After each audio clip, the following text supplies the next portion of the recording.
Muy buenas tardes a todos los participantes invitados, quienes son personal jurisdiccional, fiscal y defensorial. A todos les agradecemos, como siempre, por su puntualidad. El día de hoy realizaremos la quinta y última videoconferencia de este curso denominado El rol del juez en la protección de los derechos de las personas privadas de libertad. Como de costumbre, estos primeros minutos los destinaremos a que ustedes ingresen, por favor, al link que está indicado en la sección chat de este Zoom y registren allí su asistencia. Les recordamos que no deben indicar sus datos de forma manual en el chat, sino que deben acceder a ese link y allí registrar, por favor, su asistencia de forma automatizada. También les solicitamos mantener encendida su cámara durante la videoconferencia y les informamos que todos tienen sus micrófonos silenciados a fin de evitar interferencias. Si tienen alguna inquietud, pregunta en torno a la exposición que dará el ponente, pueden plantearla en el chat Zoom y se dará lectura al finalizar la ponencia. Les recordamos también que deben colocarse en un lugar cerca del Wi-Fi para tener una mejor señal y evitar el uso de plataformas que puedan afectar la velocidad de su internet. También, por favor, en caso de cualquier inquietud respecto a este o cualquier proceso académico que realiza la Escuela de la Función Judicial, pueden escribir al correo escuela.judicial@funcionjudicial.gov.es con sus datos y la mención al proceso al que se refieran. El link está señalado en la sección del chat y pueden allí ir, por favor, registrando su asistencia. Siendo ya las 3 de la tarde con 2 minutos, desde el Consejo de la Judicatura, a través de su Escuela de la Función Judicial, les damos la más cordial bienvenida a esta quinta y última videoconferencia del curso El rol del juez en la protección de los derechos de las personas privadas de libertad, que nos encontramos realizando desde el 2 de diciembre de 2021 y que finaliza hoy, 6 de enero de 2022. En él contamos con expertos nacionales e internacionales, así como con la cooperación interinstitucional del Consejo General del Poder Judicial del Reino de España. A continuación, en la última videoconferencia sobre la temática competencia del juez de garantías penitenciarias, favorabilidad, suspensión condicional de la pena, indulto y resoluciones del Pleno del Consejo de la Judicatura relacionadas con garantías penitenciarias. Para ello, contamos con la grata colaboración y participación del doctor Vicente Hermógenes Arias Montero, quien es doctor en jurisprudencia y abogado por la Universidad de Cuenca, máster en Derecho Constitucional por la Universidad de Guayaquil, diplomado en docencia universitaria y diplomado en diseño y producción de material didáctico para los sistemas de educación interactiva a distancia por la Universidad Técnica de Machala. Actualmente es juez de garantías penales en Machala desde 1996, también docente universitario de la Universidad Técnica de Machala desde 1993 hasta la actualidad, y el doctor también ha escrito artículos científicos sobre derecho y ha sido expositor en varios eventos nacionales e internacionales. Bienvenido, doctor Arias. Tiene usted la palabra. Muy buenas tardes, compañera Argelia Avilés, representante de Escuela Judicial del Consejo de la Judicatura, coordinadora de estos eventos. Quiero darles muy buenos días a los compañeros judiciales, muy buenas tardes a los compañeros judiciales del Ecuador. Saludo especial para el doctor Álvaro Alonso, presidente de la Corte de Justicia del Oro, que nos acompaña, al doctor Bernardo Vivanco, director del Consejo de la Judicatura del Oro, que nos acompaña muy gentilmente en esta exposición.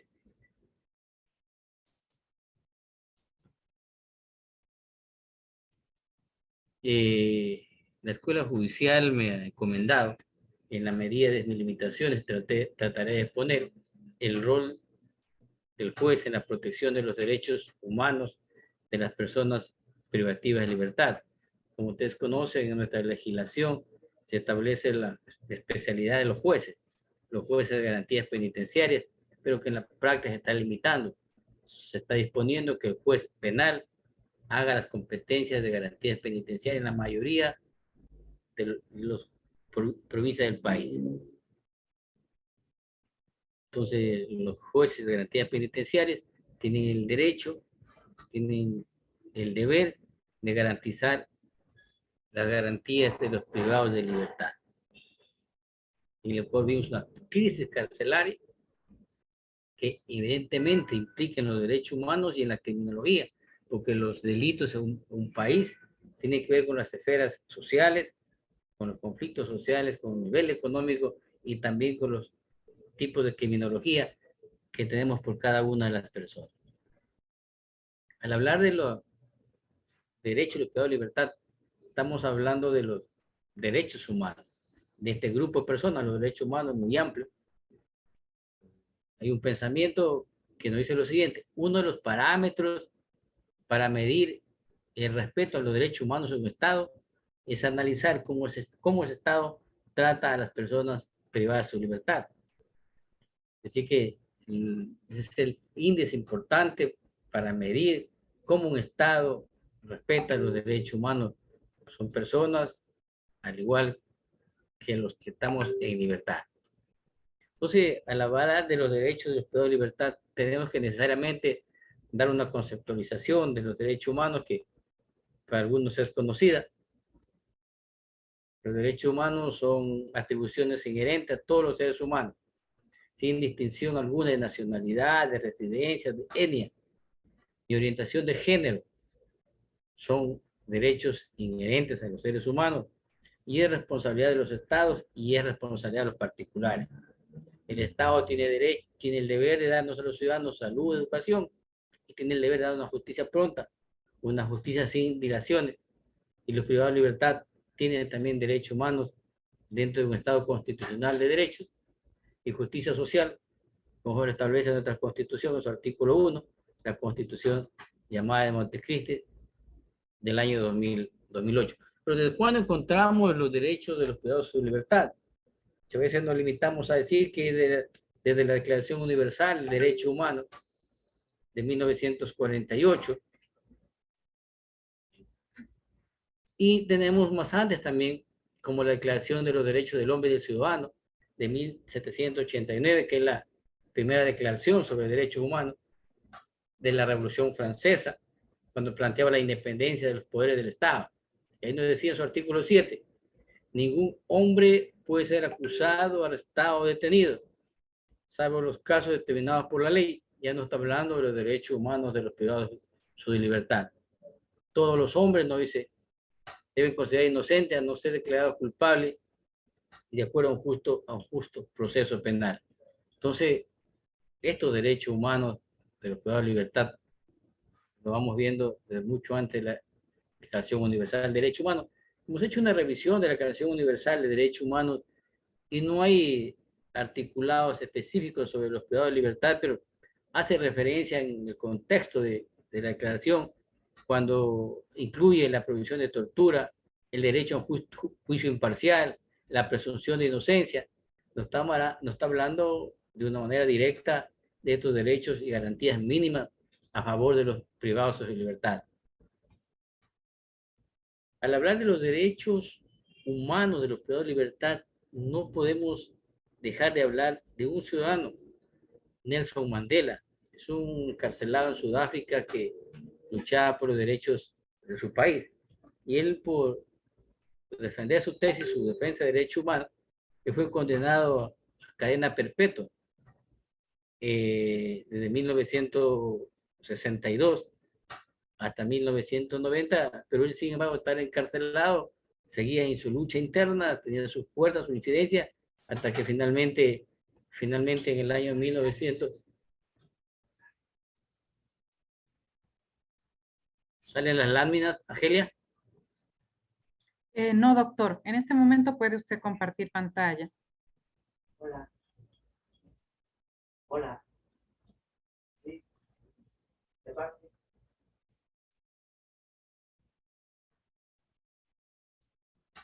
Estoy... dígame.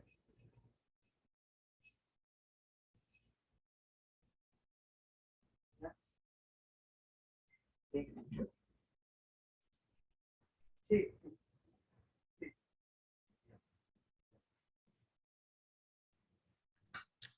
Ahorita ya podemos visualizar las láminas. Si desea, puede ponerlas en modo de presentación para que se vea un poco más grande. Ahí. Sí, le podemos Gracias. preparar.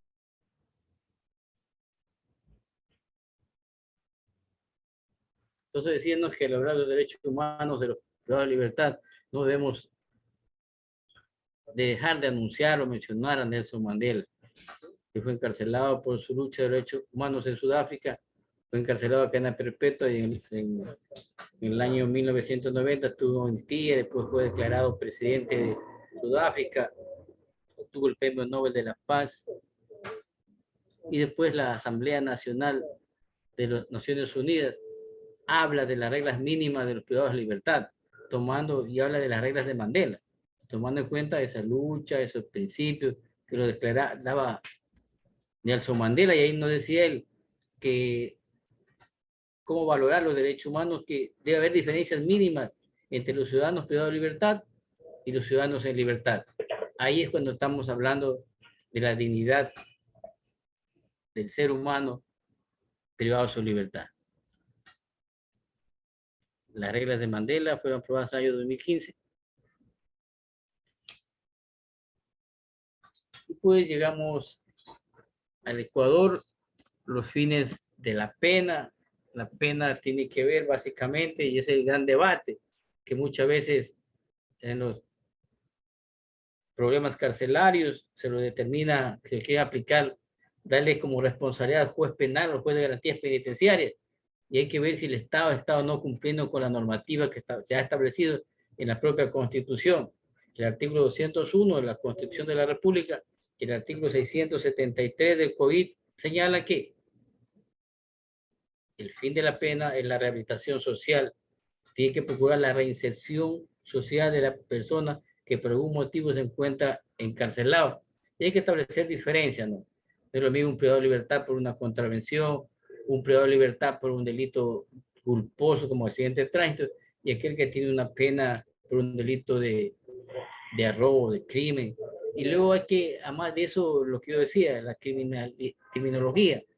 Hay ciertas personas con ciertos patrones que merecen un tratamiento aún más especial, como por ser posible una persona que viole a una niña de 10 años, de 11 años, eso tiene algún problema de psicopatía. Esos tipos de parámetros de división tienen que ser analizados por el Estado y no como acontece ahora, que todos ingresan a un mismo nivel, todos ingresan a un mismo tratamiento. No hay ni siquiera una separación de acuerdo al delito, no hay una separación de acuerdo al análisis psicológico de cada ciudadano. Entonces, es el Estado, falta de políticas claras, idóneas, diáfanas, que han llegado finalmente a las crisis carcelarias que vivimos en el Ecuador, y no solo en Ecuador, América Latina y el mundo. Uno de los temas importantes que se conoce este principio de legalidad, es decir, que toda persona debe ser juzgado cuando se comete una conducta, esta debe ser penalmente relevante, establecida como delito y señalada como una pena. Ese principio básico de legalidad que a veces se confunde con el de favorabilidad. Si yo tengo hoy una conducta penalmente relevante con una sanción, independientemente de la posterior, sea más grave o más leve, se llama principio de legalidad. Se aplica la pena cuando cometí el delito. Ese es el principio de legalidad. Cuando yo hablo del principio de favorabilidad, es cuando hay una ley posterior que a mí me favorece. Y aquí tenemos las normas que nos facilitan aquello. La Constitución de la República, en su artículo 76, numeral 5, nos dice, este es un tema de bastante debate, porque si es solo en delitos, también en procesos. Dicen, caso de conflicto entre dos leyes de la misma materia que contemplan sanciones diferentes por el mismo hecho, se aplicará la menos rigurosa, la menos grave, aun cuando su promulgación fuera posterior a la infracción, y la tenemos la norma más favorable cuando dicta la sentencia, e inclusive podemos tener la norma más favorable después que está sentenciado cumpliendo la pena. Todo ello aplica la favorabilidad. Y es un tema importante porque después veremos la competencia de los jueces de garantías penitenciarias, y el tema que ellos pueden analizar es la favorabilidad, y un poco se discute con la aplicación del Código de Ejecución de Pena. Y esto de la favorabilidad también la tenemos en el Código Orgánico de la Función Judicial, En el artículo 2, numeral 5, dice que en caso de conflicto,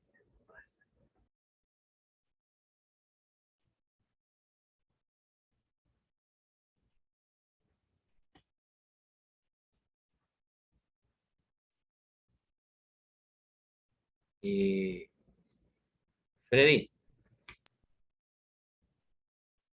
Doctor, le perdimos el audio por un momento. Decía usted que en caso de conflicto, caso de conflicto entre dos normas, se aplica la más favorable, aun cuando sea posterior a lo que se cometió el delito.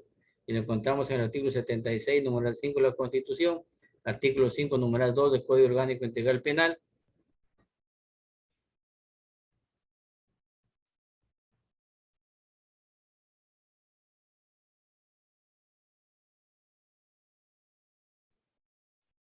Y también tenemos tratados internacionales sobre la favorabilidad, como la Comisión Americana sobre Derechos Humanos, Comisión Americana, que es diferente a la Declaración Universal, llamada también Pacto de San José, en 1969, el Pacto Internacional de Derechos Civiles y Políticos.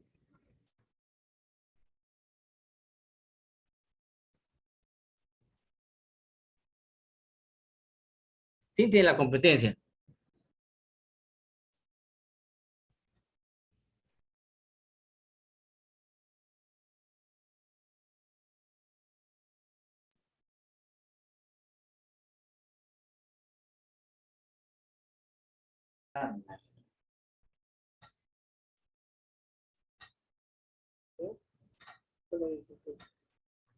doctor, le hemos perdido el audio nuevamente. Ojalá pudiéramos apoyarnos en en los técnicos informáticos que nos puedan dar, por favor, alguna orientación para no perder el audio del doctor Vicente. Me avisa, doctor, por favor, en lo que podamos retomar la conferencia. A los participantes, por favor, les pedimos un poco de paciencia. Estos problemas técnicos ocurren cuando estamos en estos medios telemáticos a veces. Esperemos unos minutos a que el doctor Arias pueda nuevamente activar su audio. Muchísimas gracias. Bien.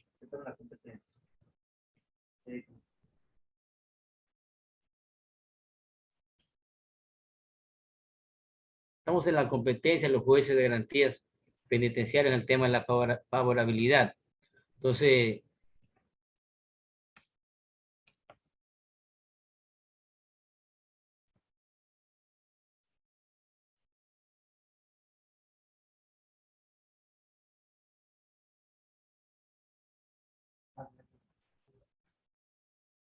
como estamos diciendo, ¿qué pasa en el ámbito procesal? Si dice cuando se aplica una ley, cuando existen dos normas que sancionan una misma conducta y se aplica la más favorable, la menos rigurosa. ¿Y qué pasa con el ámbito procesal? Eso no nos dice la normativa.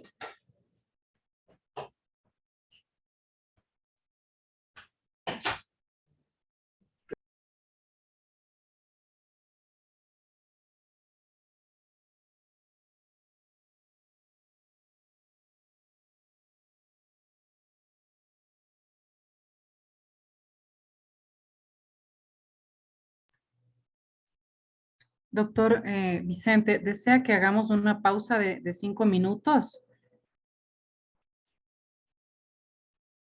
para poder proseguir con la conferencia? Porque se ha cortado a ratos desde hace unos 5 minutos la charla. Ángela, ¿no se ve ahí la lámina? Ahorita sí se ve la lámina número 14 sobre Entonces, una consulta a la Corte sí, Nacional de entonces, Justicia. digamos, y cuando no se ve la Perfecto. lámina, usted me avisa, Ángela, ¿ya? Sí, hasta ahora sí se ve. Ya, entonces, Adelante, estamos gracias. discutiendo, entonces también la favorabilidad se aplica al ámbito procesal. Y aquí tenemos una consulta que nos resuelve a los jueces la Corte Nacional de Justicia. Cuando dice de un análisis de un proceso penal que se estaba sancionando por el Código Penal y aún no se había sancionado.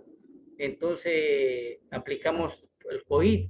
En el caso de drogas, la norma anterior señalaba de 2 a 16 años, y con el COID la norma era de 5 a 7 años. Bueno, hay varios tipos penales, ¿no? Que los compañeros que nos escuchan lo conocen. En drogas hay de 1 a 3, de 3 a 5, de 5 a 7 y de 10 a 13. Entonces dice, le vamos a sancionar por la conducta de 5 a 7, que es a gran escala, y además puede el procesado acogerse al principio de abreviado, que puede aplicarse hasta 10 años, que no había conductas prohibidas al iniciar la aplicación del COID en el año 2014. Entonces ahí la Corte razona y modula. Aplicamos no solo al delito, sino también al proceso, y también podríamos aplicarle la trámite abreviado. Es procesal y es sancionadora.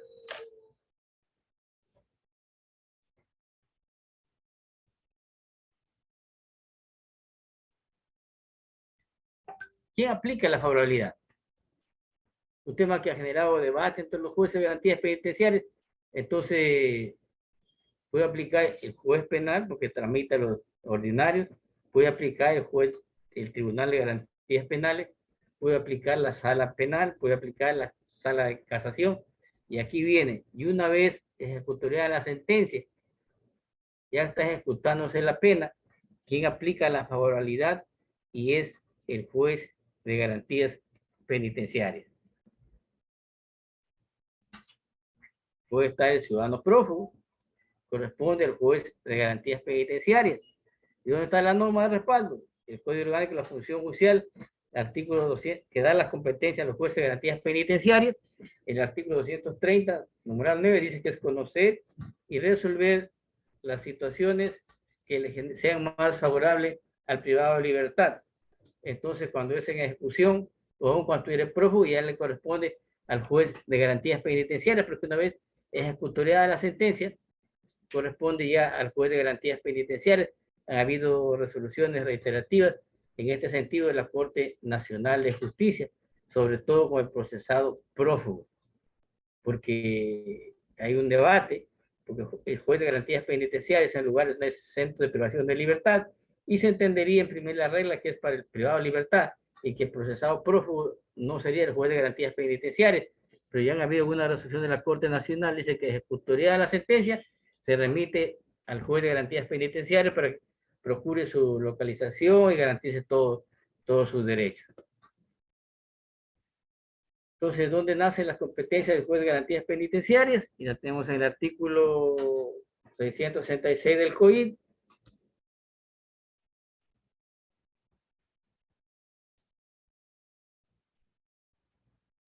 donde señala que en las localidades donde exista un centro de privación de libertad, habrá por lo menos un juez de garantías penitenciarias. En las localidades donde exista un centro de rehabilitación social, habrá por lo menos un juez de garantías penitenciarias. Eso está en el Código Orgánico Integral Penal, artículo 666, y en el Código Orgánico de la Función Judicial. Entonces, ahí está la normativa, pero no hay jueces.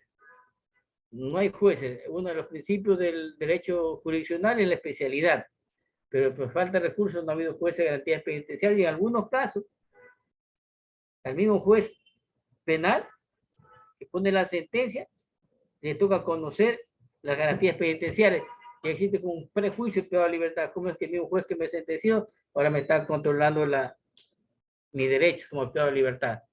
Como que atenta a la imparcialidad que debe tener el juez, pero no hay otro mecanismo. Imagínense un cantón donde hay un centro de privación de libertad y no hay más jueces.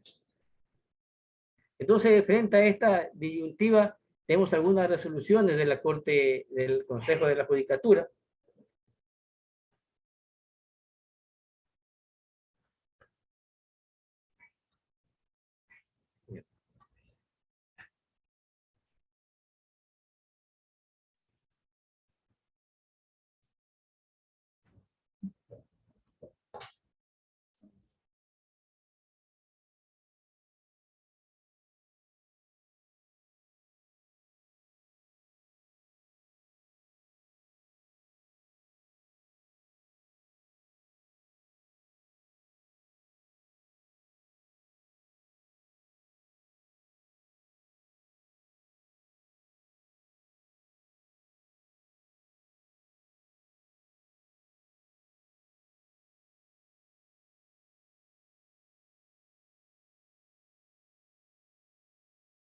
Entonces tenemos la resolución número 018 de 2014, dictada por el anterior Consejo de la Judicatura, y ahí nos genera un conflicto.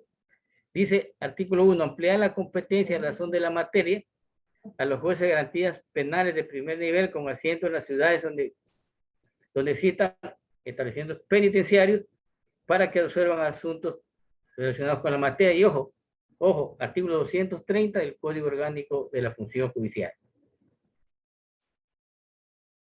Entonces, en el caso del Oro, por ejemplo, existen dos centros, uno en Machala y otro en Zaruma. Y se generaba este conflicto de qué pasa con el juez de garantías, juez penal de la ciudad de Zaruma. No tenía competencia para garantías penitenciarias, porque dice la resolución 18 de 2014, en lugares sede de la Corte Provincial. Entonces, y a pesar de que se venía pidiendo aclaraciones, insistiendo por los jueces, no había respuesta. Miren, enero del 2014, después hubo en febrero que se ratifica la resolución 18.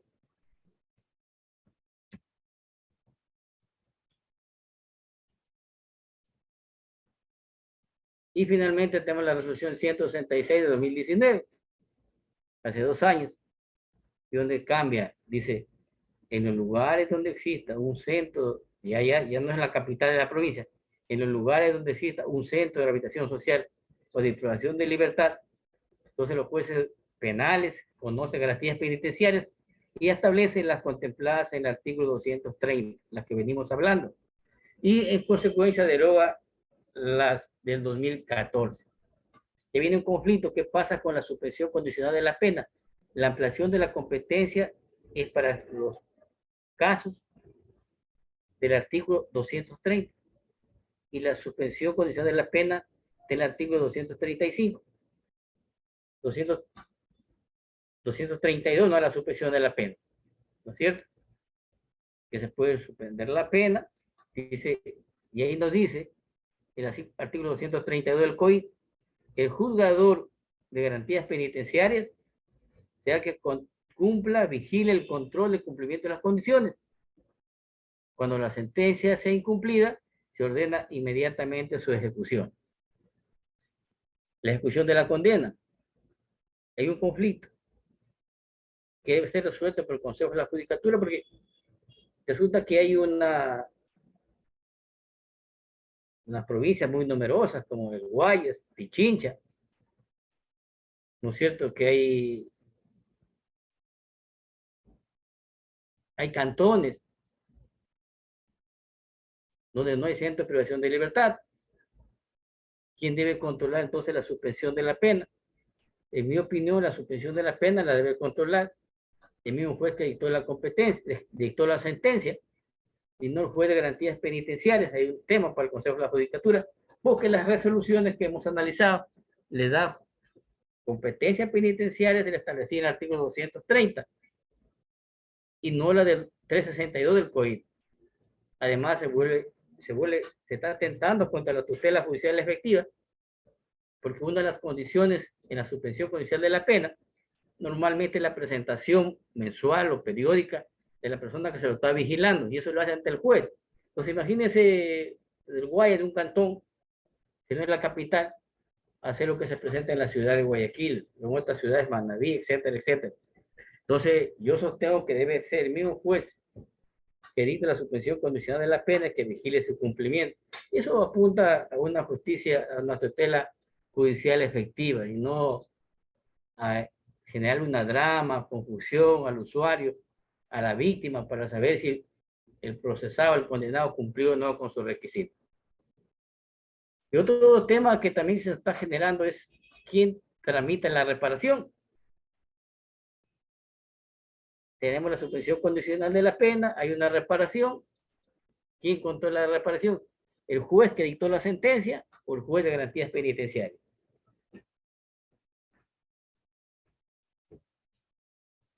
Tenemos la disposición transitoria del Código Integral Penal. Dice los procesos y actuaciones en materia de ejecución, privativas de libertad, de garantías penitenciarias que han sido conocidas ante la vigencia del COVID seguirán sustanciándose con el Código de Ejecución de Pena. Las que nacen después del COVID, con la vigencia del COVID, ya es el COVID. Aquí hay un debate. ¿Qué es un debate?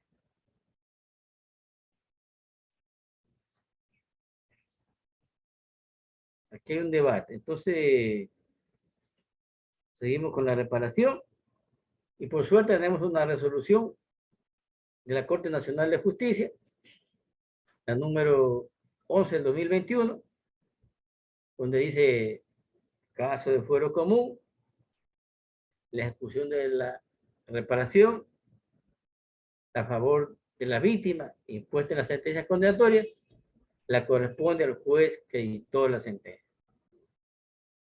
Que es lo que se ha solucionado en gran parte de este problema, porque la víctima no sabía dónde ir a reclamar su reparación.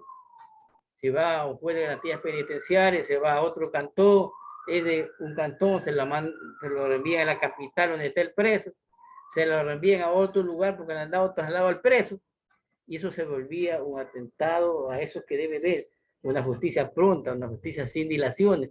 Realmente una cosa es dictar la norma y otra cosa aplicarla, y hay que ver los dos parámetros, de la víctima y del procesado. Con esta resolución se aclara que quien tramita la reparación es el juez penal que dictó la sentencia. Definitivamente tenemos otro tema, los jueces de garantías penitenciarias, es si que necesitamos una necesidad de una unificación de un criterio judicial, así lo establece el artículo 130, numeral 3 del Código Orgánico de la Función Judicial, y hay que establecer una unificación de criterios. Y viene el tema para dar una garantía penitenciaria como régimen semiabierto. Viene primero el informe del SNAI, viene negando, debe haber audiencia oral o directamente el juez toma su decisión. En mi criterio, en mi opinión, debe haber una audiencia oral. Porque si es favorable, yo en esa audiencia oral le voy a advertir las condiciones al preso. Porque después me dice que nadie le ha avisado. Entonces, viene el informe del SNAI negativo, eso no es vinculante para el juez. La defensa puede ser una explicación suficientemente sustentable que yo puedo aceptarle el régimen a pesar de haber un informe negativo del SNAI, yo le puedo dar un régimen aceptable. Vamos a ver. Entonces, ¿debe ser o no oral? Yo sostengo que hay algunas normas que me dicen a mí que debe ser oral, ¿cierto? El juez de garantías penitenciarias conoce todos los derechos y garantías de los privados de libertad. Tiene un informe negativo del SNAI y vamos a ver si le concedemos o le negamos. No puede ser que el informe negativo del SNAI sea vinculante para el juez, porque el juez no estaría cumpliendo su rol de garante de los derechos de los privados de libertad. Puede ser un informe demasiado favorable que le puedo decir no. ¿Qué me dice entonces el COI sobre los regímenes? El artículo 670. Dice el artículo 670. El trámite de los incidentes relativos a la ejecución de la pena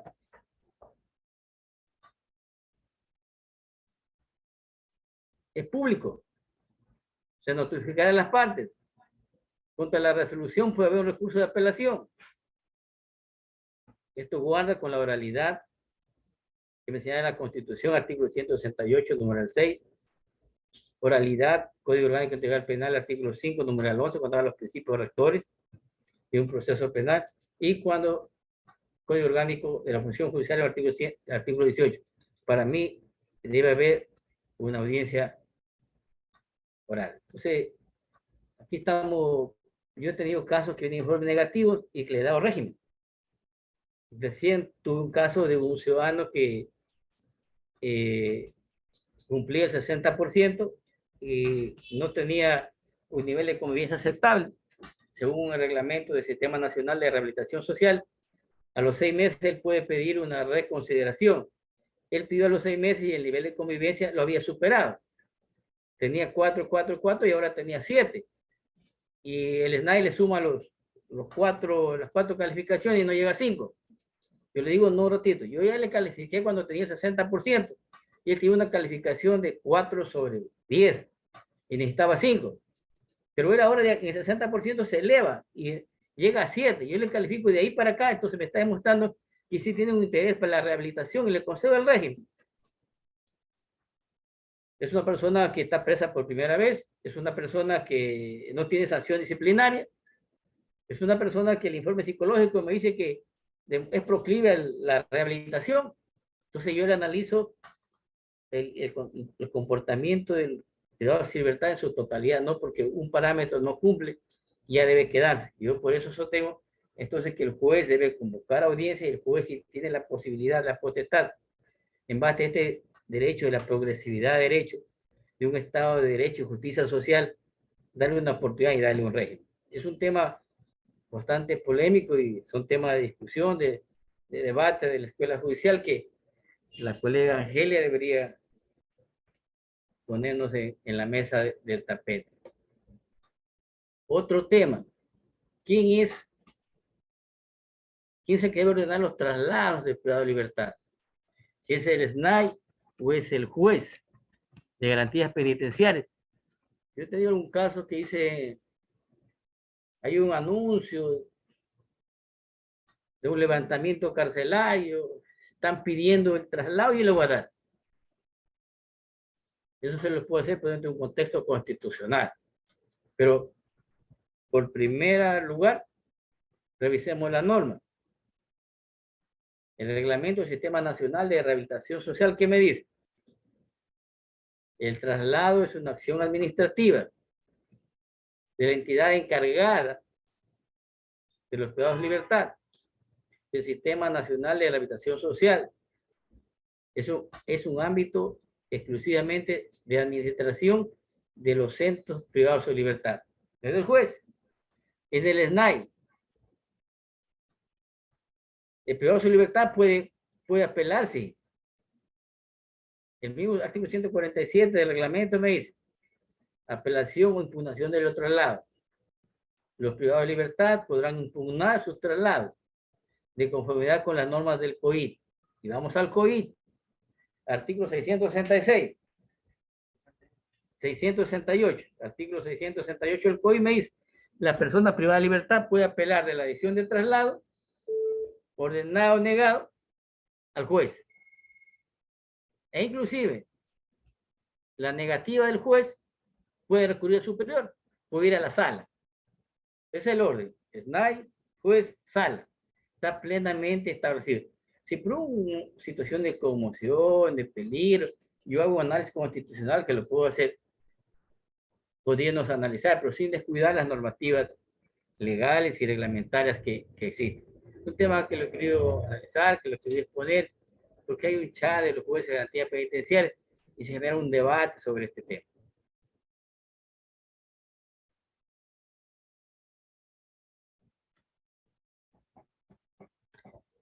Antes de pasar a la otro tema que se ha discutido, Angele, y que se necesita una unificación de criterios, es el siguiente, el inicio de la competencia. Hay privados de libertad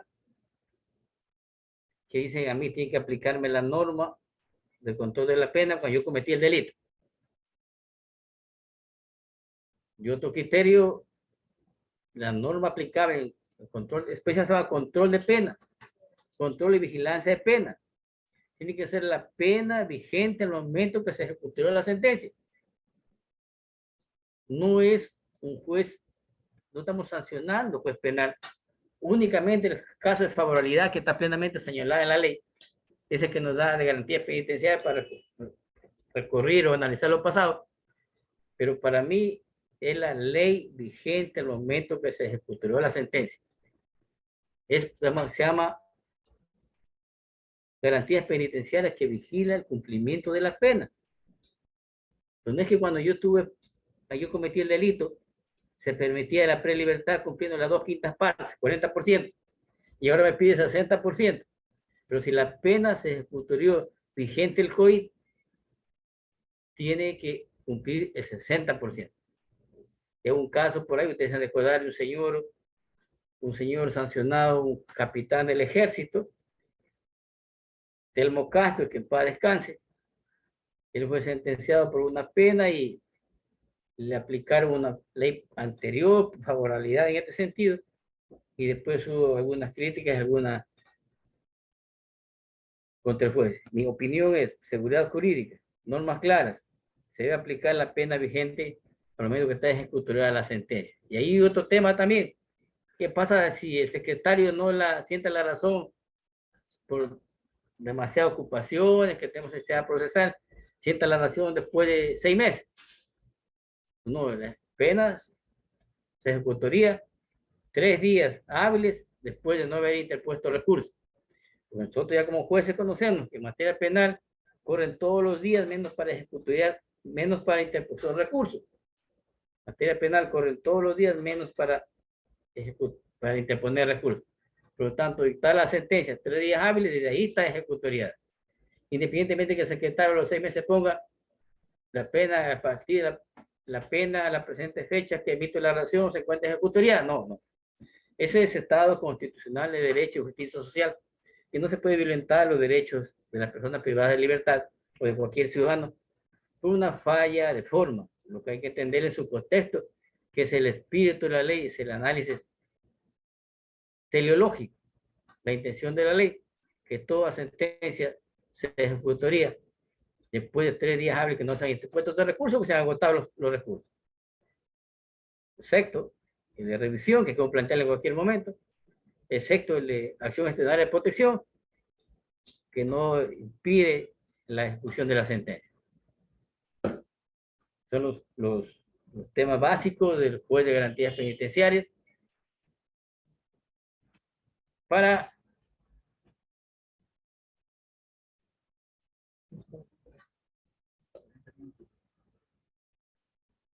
pasar al habeas corpus de libertad, que ya lo hemos revisado en este seminario de capacitación,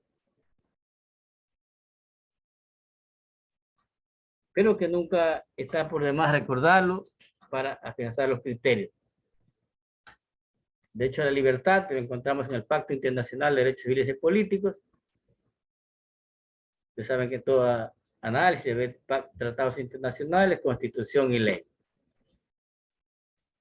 Luego bajamos a la Constitución de la República, donde queda claro un tema de debate en este tiempo del conflicto, de las violencias de los centros de privación de libertad. El artículo 89 de la Constitución no solamente es para la privación de libertad, que puede ser ilegal, arbitraria o legítima, sino también para proteger la vida, integridad física y la privada libertad. No solamente es una orden incorrecta, sino también contra el maltrato, contra la tortura. Eso es lo que se ha desarrollado últimamente. Antes solo se analizaba básicamente la orden o no orden de la privación de libertad. ¿Qué pasa con una persona que es torturada en la cárcel? Procede a habeas corpus. ¿Qué pasa con una persona con enfermedades catastróficas, terminales? Se habla del habeas corpus. Cuando una persona, un adulto mayor, se habla de habeas corpus. Tema muy polémico de un profesor Pozo, que ojalá avancemos todavía. Me avisa Ángela si puedo seguir. Entonces, el artículo 43 Sí, de la doctor, ley. la conferencia es de 3 a 5. Ah, ya. No hay problema. Gracias. Ya. Entonces, el habeas corpus, como estamos viendo, es también contra la integridad física y otros derechos con eso. La libertad, la libertad ilegal, arbitraria, legítima, ya se la ha revisado. Pero tenemos alguna resolución de la Corte Constitucional, sobre todo, sobre estos nuevos derechos, los derechos con eso, que es contra la integridad física.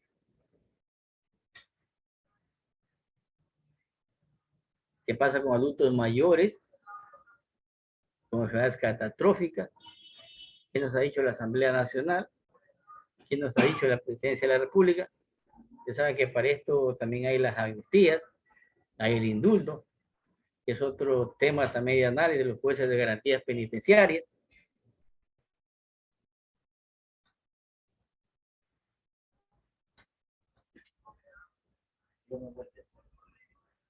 ¿Quién tiene la competencia para el habeas corpus cuando no existe boleta? Ya está definido, es el juez de primer nivel, le viene un conflicto, que son los jueces después de la niñez, el laboral, mercantil, que debería ser primer nivel, pero juez penal. Ahí, ¿quién conoce sobre el mecanismo de prisión, encarcelamiento? Juez penal. Pero la Constitución es amplia y ahí da cualquier... Cuando hay una orden de un juez, hay una prisión preventiva y le planteamos habeas corpus, es para cualquier sale a la Corte Provincial. Hay otro dilema porque atende a este principio de la seguridad jurídica, porque un juez de la niñez está revisando una boleta de captura, un juez penal. No tiene la especialidad que debe tener. ¿No es cierto? Cuando la privación de libertad es arbitraria, legítima, arbitraria, ilegal o legítima. Y ahora, ¿qué pasa cuando la sentencia ya está ejecutoriada? Cuando la sentencia se está ejecutando. Y ahí ya no se está... ¿Cuándo sería ahí? Ahí sería frente a un caso de maltrato, de tortura, frente a un caso de una enfermedad catastrófica. Ahí podría activarse un habeas corpus, pero ahí no tiene que ir a la sala óptica, tiene que ir a un juez de garantías penitenciarias, porque el artículo 230 del Código Orgánico de la Función Judicial, en su numeral 1, dice que el juez de garantías penitenciarias tiene competencia para todas las garantías jurisdiccionales, excepto la acción extraordinaria de protección. Entonces, ese juez es un caso, sería contra la integridad personal. No se está discutiendo la sentencia, pero es contra la integridad personal.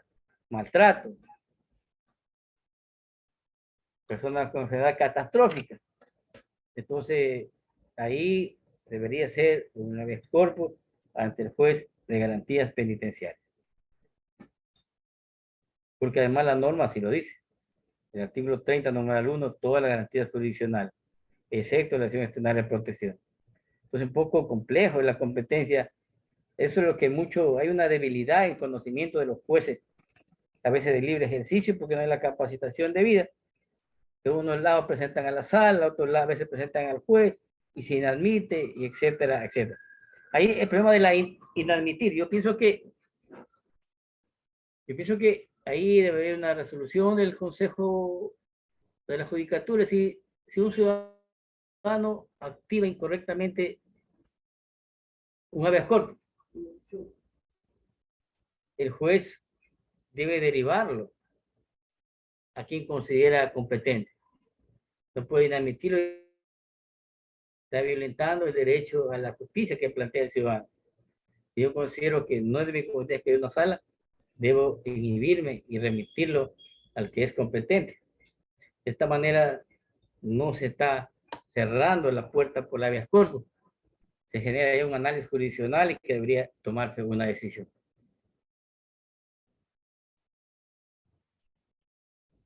Y aquí estamos entonces. Acontece en caso de tratos inhumanos, enfermedades catastróficas dentro de una cárcel. Sin sentencia. Y al otro era con sentencia. No estamos analizando la orden. Cuando estamos analizando la orden que es ilegal, arbitraria o ilegítima, entonces corresponde a la sala. Hay una orden, no podía plantearse un habeas corpus a un juez de primer nivel, porque hay una orden, está encarcelado, pero es una enfermedad catastrófica, es un trato inhumano. Yo sostengo que debe ir el juez de primer nivel, porque no estamos impugnando la decisión, pero están los jueces de primer nivel, es un habeas corpus amplio, no es concreto a la orden, análisis de la orden. Análisis de la orden. Entonces estimo que corresponde a un juez de primer nivel, entonces está impugnando ahora prisión preventiva y con el propósito de garantizar la integridad física. Hace falta también un pronunciamiento para que es un análisis jurisdiccional. Ya, muy importante estos temas de la escuela judicial porque Claro que es necesario el aporte de personas expertas, internacionales, pero se vuelve también interesante cuando la escuela judicial nos llama a los jueces que demos nuestras opiniones, nuestros criterios y los puntos de debate para buscar una unidad, un criterio, unidad de criterio judicial que apunta a una respuesta oportuna, que hay una congruencia entre los juzgadores, porque también eso ayuda al nivel de la administración de justicia de un Estado.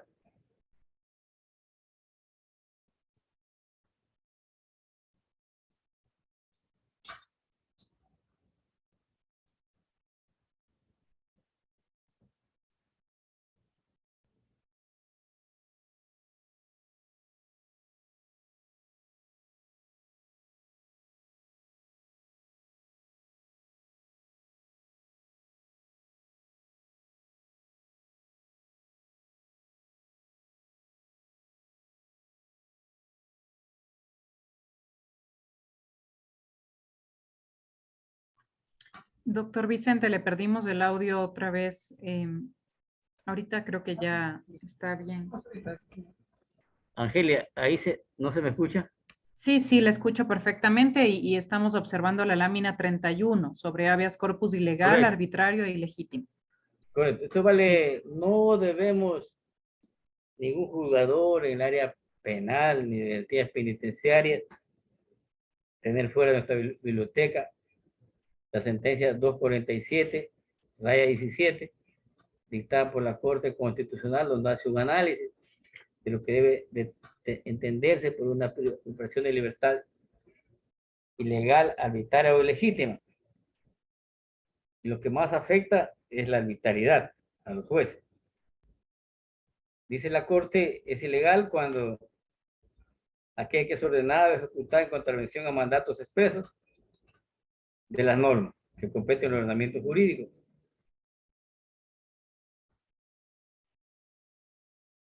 Es arbitraria, es el tema de bastante debate contra los jueces. Es aquella ordenada o mantenida sin otro fundamento, dice la Corte, que la propia voluntad o capricho de quien ordena el juez. No puede ser irracional, no puede ser contraria a la idea de justicia. Entonces,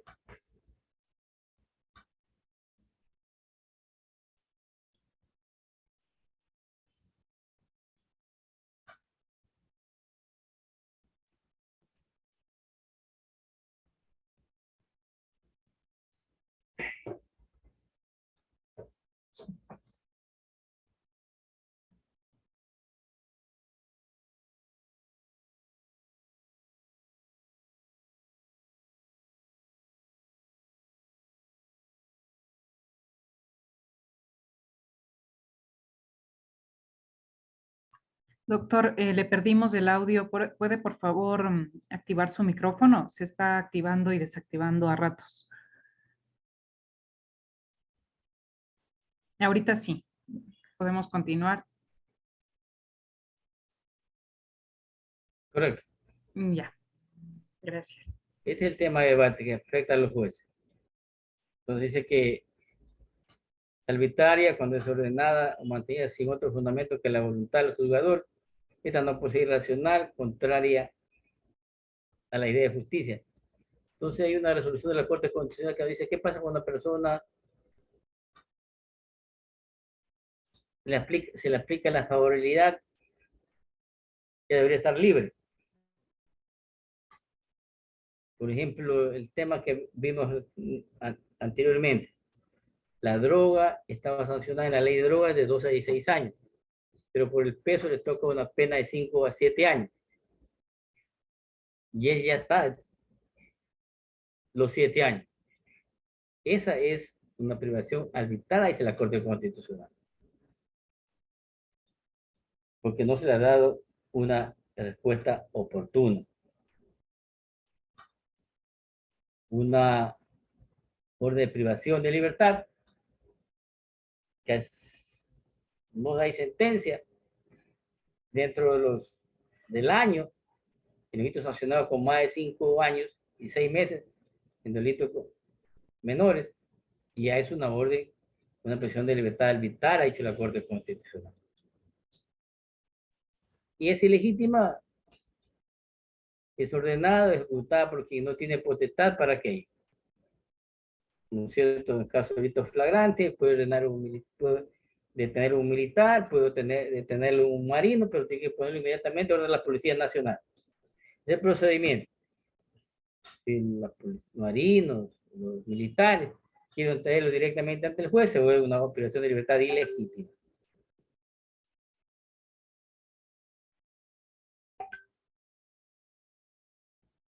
Aquí está un caso donde de que le hablaban. Señor Barreiro, marino Alberto Zambrano Barreiro, él está sosteniendo que con la favorabilidad ya había cumplido la pena. La Corte dice aquí que es una detención arbitraria. Puesto que ya ha cumplido la pena, según la nueva normativa.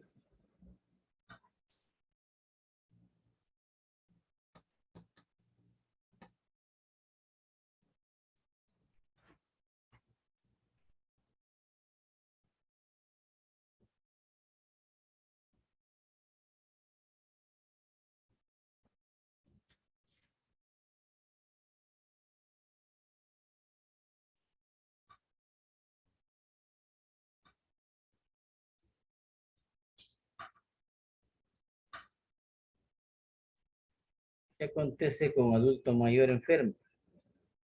Habeas corpus o indulto.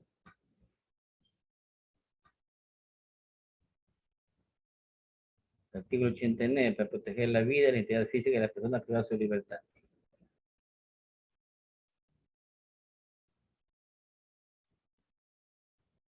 Inciso segundo, en caso de verificarse cualquier forma de tortura, trato inhumano, cruel o degradante, se dispondrá la libertad de la víctima. La imposición de medidas alternativas a la prisión de libertad cuando sea aplicable.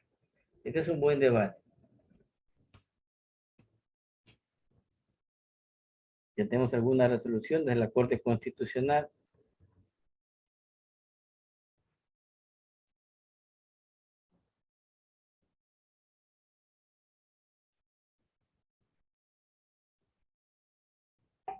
De inmediata escarcelación con los tiempos transcurridos.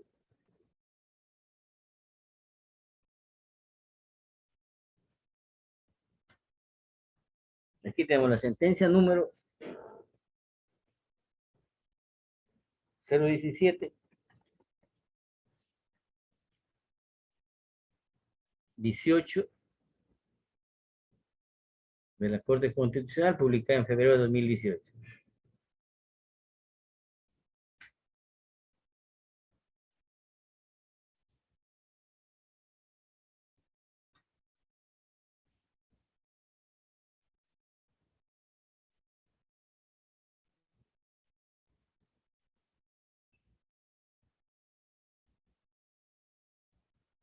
Lo que está con rojo dice que el habeas corpus procede, garantiza la libertad, garantiza la vida y el derecho a la integridad física.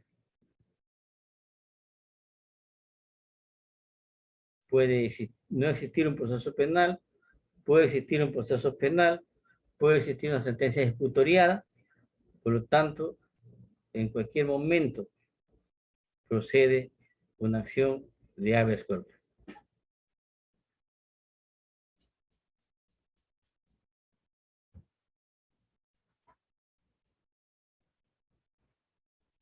En la sentencia número 365-18 de la Corte Constitucional,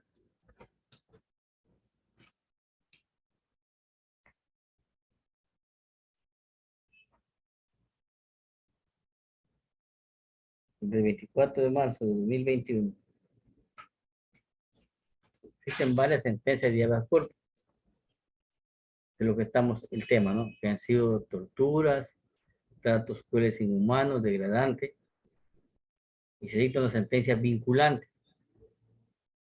Hay una serie de revisión de casos acumulados, donde se analizan varias sentencias que se declaran sin lugar, dice la sentencia por falta de prueba, y entonces la Corte Constitucional hace un análisis. Esto esta sentencia es importante. La 365, RAE 18, JH es la 21, de marzo del 2021. Hace una acumulación, revisión del caso de la Corte.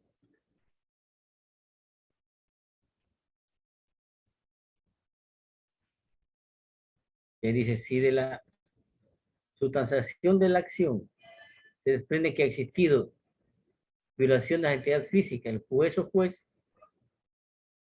de garantías penitenciarias,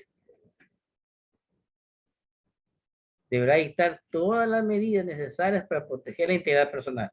No habla de libertad. No es la libertad de la Corte. Muchas veces, no, libre ejercicio, tortura, tratos crueles, libertad.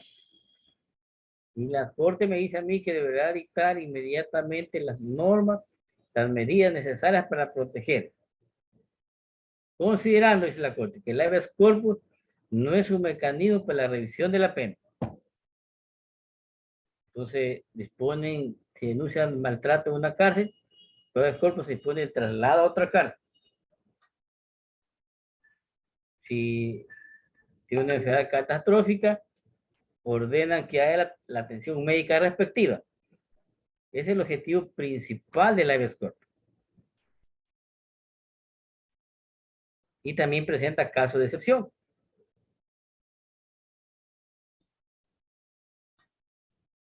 Dice, las medidas deben ser aquellas para proteger la integridad, para proteger integral y eficazmente la integridad de la persona. Es para proteger la integridad de la persona privada de libertad, entre otras. Entre otras, dice la Corte. Muy importante esta sentencia 365, raya 18.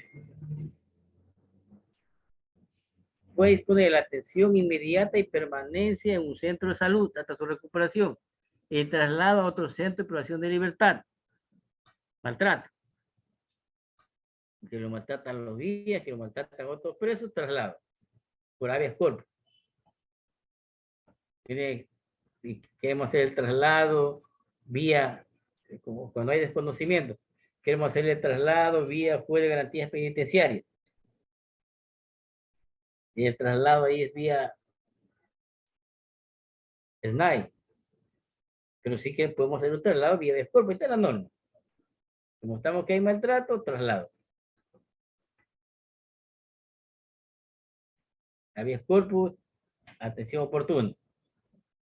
Custodia personal, familiar, investigación de los hechos. Claro, en algunos lugares, hay algunas habeas corpus que se niega el recurso, pero se dispone que la fiscalía haga una investigación de los hechos. Si después vemos que hay, si mandamos a hacer una investigación de los hechos, se presume que hay un acto de violencia. Y decir, hay una sentencia que dice, no hay prueba de la violación de los derechos y privado de libertad.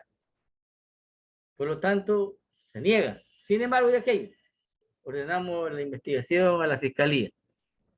Eso es lo que estamos diciendo. Si se debería ordenar el traslado del preso para integridad, guardar su integridad. Y esta sentencia 365-18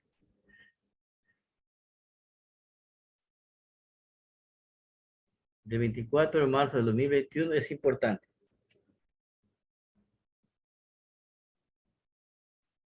Es importante. Dice, excepcionalmente, en caso de personas privadas de libertad por delitos que no revistan gravedad, ¿eh? Un robo con fuerza en las cosas, delito de hurto, un delito que reduce confianza, en mi concepto. En mi concepto. Delito que no reviste de gravedad, que no genera riesgos o potenciales daños a la víctima. Obviamente que no sea violencia de género, que no provoque una conmoción social, dice la Corte Constitucional, el juez de garantías penitenciario podrá disponer, conforme establecido en el artículo 89 de la Constitución, medidas alternativas a la prisión de libertad.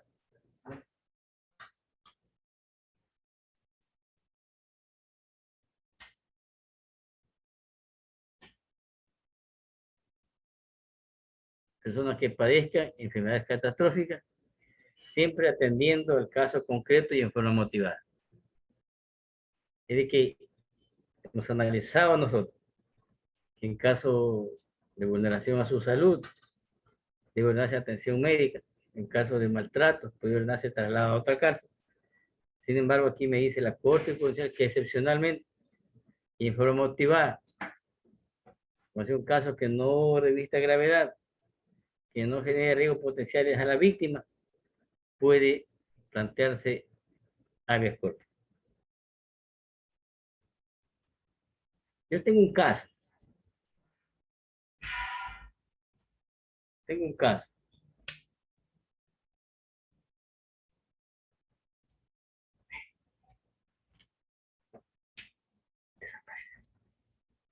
No, desaparece. ¿Ya quiere compartir esto? No, pero solo es. Yo tengo un caso de una suspensión condicional de la pena. Perdón, doctor, solo por comentarle, ahorita se dejó de compartir pantalla. Sí, correcto, sí. Ah, sí, ya, correcto. perfecto, listo. Quiero Continuamos, comentarles un perdón. caso. Tengo un caso de suspensión condicional de la pena, que el procesado ha cumplido todas las condiciones, menos una, la de reparar a la víctima. Se atrasa en reparo a la víctima, se convoca audiencia, y cuando viene a la audiencia, ya está igualado, la víctima se analiza el juez y el juez dice, no, no, el atraso es incumplimiento, y por lo tanto revoca la suspensión de condicional de la pena y manda que se ejecute la condena. Y plantea habeas corpus. El habeas corpus llega ya pagado a la víctima, no solo porque era que pagar un salario mensual, era que pagar un salario mensual, se atrasa, pero cuando llega a la audiencia está igualado en sus 5 meses. El juez dice, está atrasado, está incumplido, revoca la suspensión, va preso. Él pide habeas corpus. En sustento a esta resolución, a la 365-18. Cuando llega a la audiencia, inclusive ya le ha pagado toda la víctima. Fueron 5 meses. Llega a la nueva audiencia, de habeas corpus, tiene que pagar toda la víctima. Y la víctima dice que está satisfecha. Entonces yo en base a esta resolución de la 365, veo que es un delito de no conmoción social, que no afecta a la víctima ya está reparada, yo le di habeas corpus. En apelación, porque el juez que fue demandado apeló. Estamos esperando la resolución de la sala a ver qué acontece. Pero en base a este sustento, que no genera, es un delito que no tiene una conmoción social, es un delito que la víctima ya fue reparada, por lo tanto, le ordené el habeas corpus. Vamos a ver qué pasa.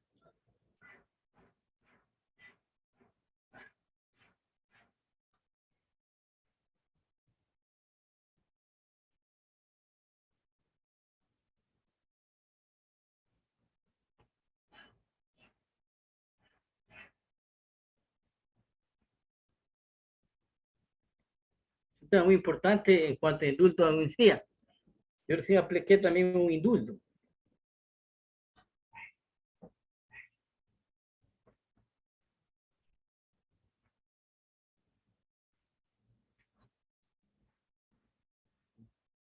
No, no.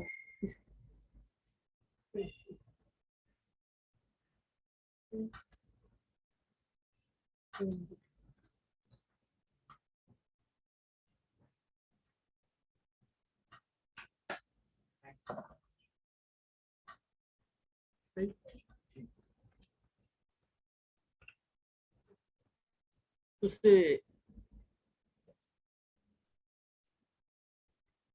nosotros ya sabemos que el indulto es el perdón de la pena, Y la amnistía perdona inclusive la acción, la pena y la acción.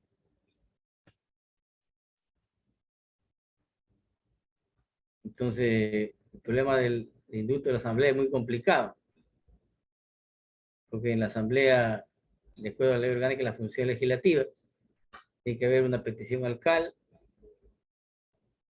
el Consejo Administrativo Legislativo, después pasa a la Comisión de Justicia y luego pasa al Pleno. Ahí tiene que tener mucho.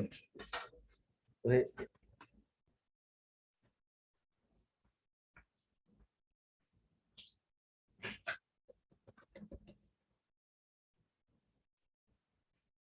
hubo un caso en el año 1987, todos hemos de acordar el caso de Taura, contra el presidente León Febres Cordero, una rebelión de general Fran Vargas. Después fueron encarcelados los comandos de Taura que hicieron el secuestro ahí del presidente. Luego, ustedes saben que León Febres Cordero fue presidente del 84 al 88. Luego llega el 10 de agosto del 88 presidente Borja y él dicta un indulto. Pero este indulto es el perdón de la pena, por lo tanto, ellos estaban sin los ejercicios de derechos políticos, algunas imposibilidades. Entonces hizo que la Asamblea Nacional en el 2008 le dicta amnistía. Un conflicto entre indulto y amnistía. Pero que estamos en debate frente a estos problemas carcelarios es el indulto presidencial.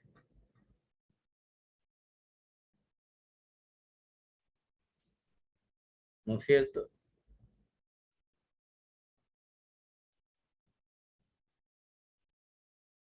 La Constitución de la República, su artículo 147, las atribuciones del presidente, en su numeral 18 indica que se puede el problema facultad del presidente indultar.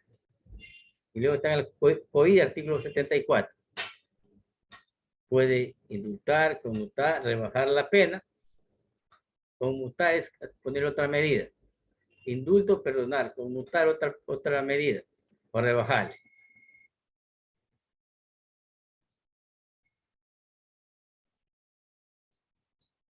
Ahí se decretó un reglamento para la concesión del indulto.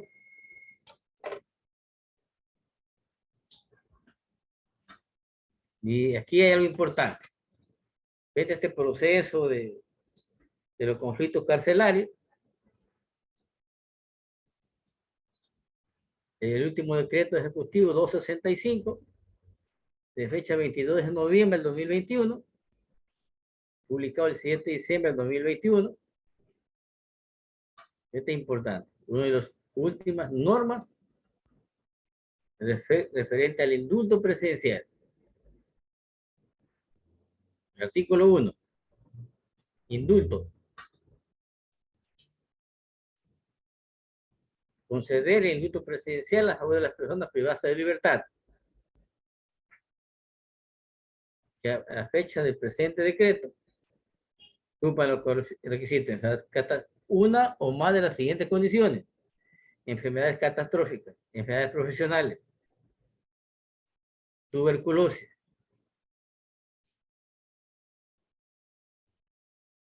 este indulto consiste en el perdón total de la pena. Y ahí nos deja cómo será la práctica.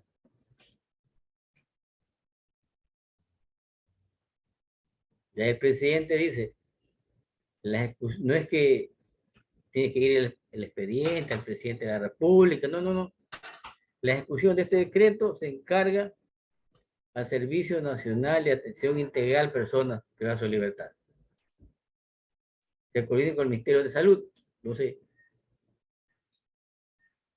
tiene que haber, pues, si es una persona con enfermedad catastrófica, tiene que haber un referente en el centro carcelario, tiene que haber un referente en un centro de salud pública.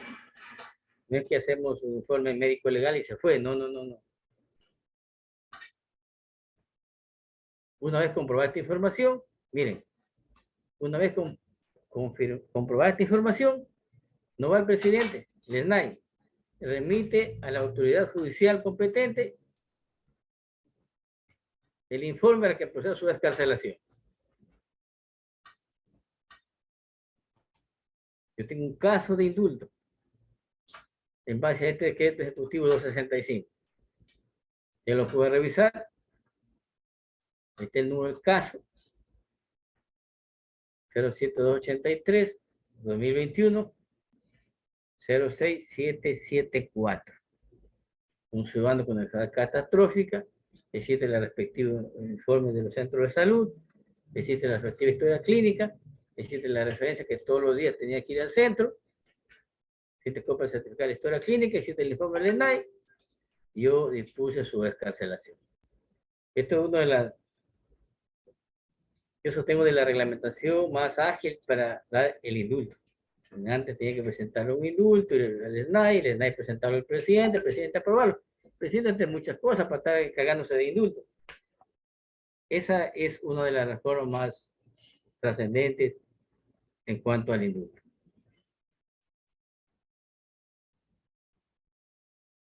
Aquí está el caso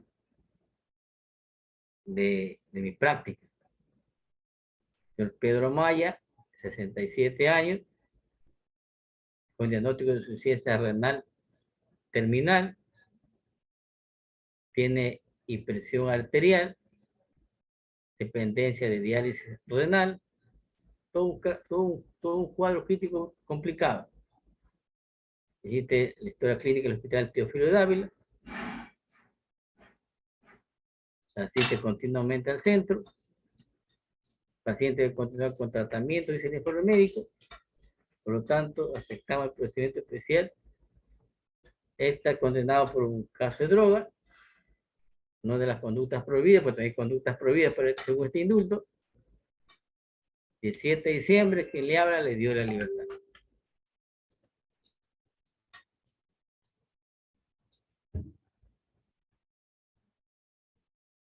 Quien no se puede beneficiar de los indultos está ahí. Son básicamente similares a los que no se pueden beneficiar del régimen semiabierto.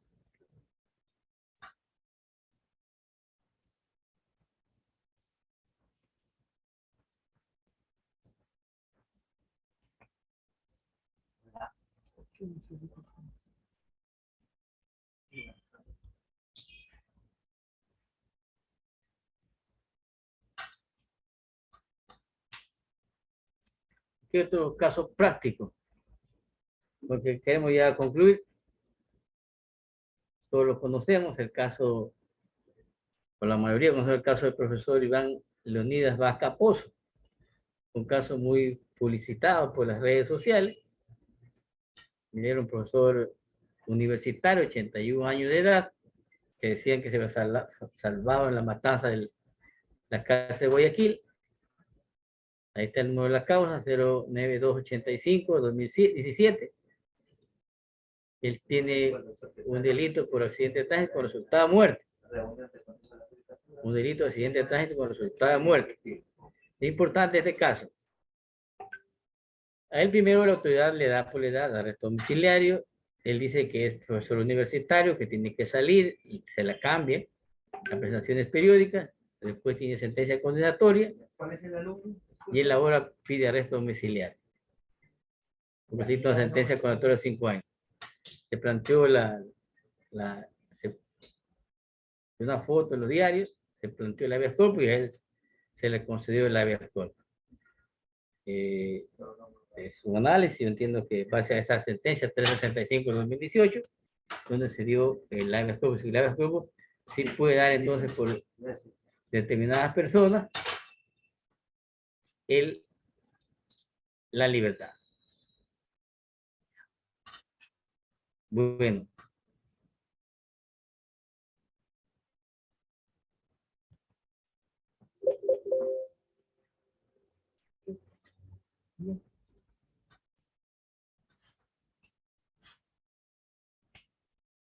Yo quiero agradecer a los compañeros que nos han expresado su atención. Gracias, doctor Arias. En realidad, de la conferencia de hoy tenemos algunas preguntas. Voy a proceder a dar lectura a cada una de ellas para que usted nos pueda solventar algunas de estas dudas. Ya. La primera dice, ¿es posible acumular penas que no se hayan dictado como consecuencia de un concurso real? ¿Es posible acumular penas que no se hayan dictado como consecuencia de un concurso real? Claro que sí, porque lo que nos dice la norma,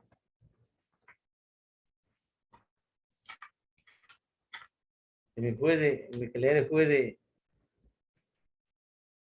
garantías penales, el concurso ideal es cuando una sola conducta se incluyen varios tipos penales, entonces pone la pena más grave. En drogas, si en varias cantidades de drogas, le aplicamos la pena más grave.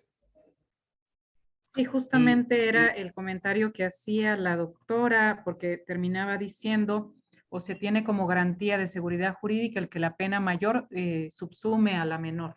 Sí, sí, pero concurso ideal, pero no es concurso real.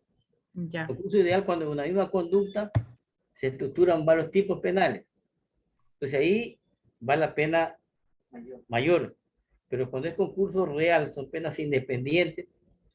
Hoy mata un ciudadano sicario, y mata un ciudadano sicario, ciudadano A, mañana el ciudadano sicario mata a ciudadano B, entonces tenemos que acumularle las penas, el concurso real, cuando son atribuibles delitos autónomos e independientes. Se acumula un máximo del doble de la máxima, siempre que sea más de 40 años. Delitos, eso es lo que pasaba con drogas. Por suerte hubo una resolución de la Corte, y nos dijo, no, el delito mayor en concursos ideales no, va al mayor, concursos reales sí. Tiene que haber dos clases de concursos, real o ideal. Gracias, doctor. La siguiente pregunta dice, en caso de prisión preventiva, ¿puede el juzgador disponer en qué centro de privación de libertad Buena es. cumplirá la pena? No, no, no. Caso de privación de libertad. Esa es la pregunta. No es sentencia. La pregunta dice, en caso de prisión preventiva, Sí, sí, sí, sí. ¿puede el juzgador penal disponer en qué centro de privación de libertad cumplirá la pena? Yo sostengo que no, porque el reglamento del Sistema Nacional de Rehabilitación Social dice que es un problema del SNAI, y por lo tanto puede apelarle al juez y puede imponer recurso de apelación sobre la decisión del juez. Yo no controlo al preso. Quien controla al preso es el SNAI. Quien responde la vida del preso es el SNAI. No es atribución del juez. Listo. Gracias, doctor. Y la otra pregunta dice, ¿es pertinente la suspensión? No. Perdón, No. ¿es pertinente la suspensión condicional de la pena en procedimiento abreviado?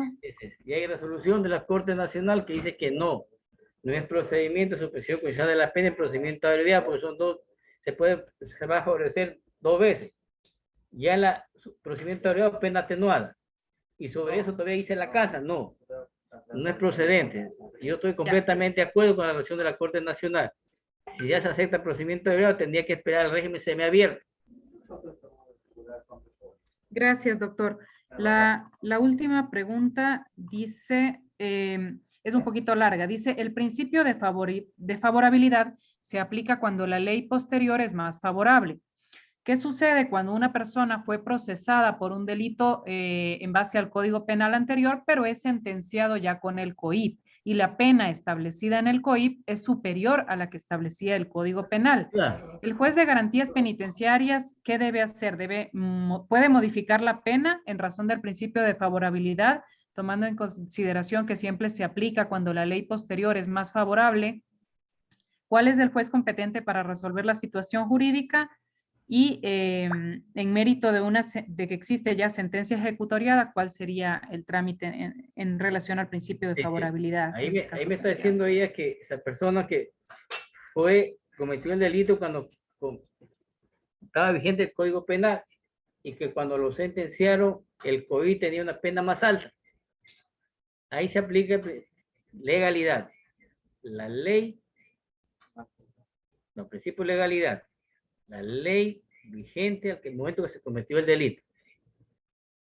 Que venga una ley más grave no me afecta a mi principio de legalidad. Si la ley posterior es menor, ahí sí puedo favorabilidad. Correcto. Y eso tiene que resolverlo el Tribunal Penal la Sala de lo Penal o la Sala de la Corte Nacional de Justicia de recurso de casación.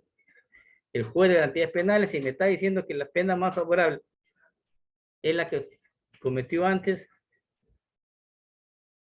ahí no hay favorabilidad. La favorabilidad cuando la ley posterior es más favorable. Si la ley anterior fue más digna, se da principio de legalidad, aplicación del principio de legalidad. Muchísimas gracias, doctor. Ahí está, aquí una pregunta. Sí, dígame. Dice, ¿cuándo se considera el inicio de la garantía penitenciaria? Hay Esa. una última pregunta, sí. ¿Desde cuándo se considera que inicia la garantía penitenciaria? ¿Desde que el privado de desde que la persona es privada de libertad o desde que la sentencia queda ejecutoriada? Este es un tema de bastante debate. Para mí, el juez de garantías penitenciarias